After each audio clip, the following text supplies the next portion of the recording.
Well, it's gotten colder. It's negative 12 right now.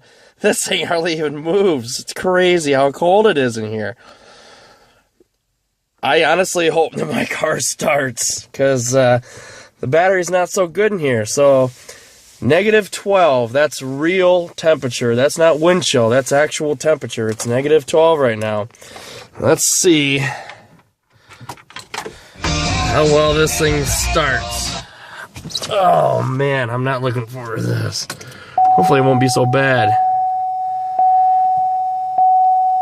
Whew. Even though it's negative 12, I don't get it. That thing says that it's 0, which it's definitely negative 12.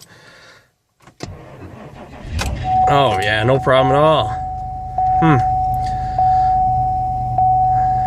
Don't know why it just sounds worse than it actually is, but shit.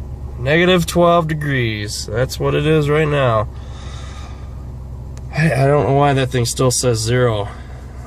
Not real accurate. Usually it's lower than what it actually is outside, but it says 0, but it's definitely negative 12 right now.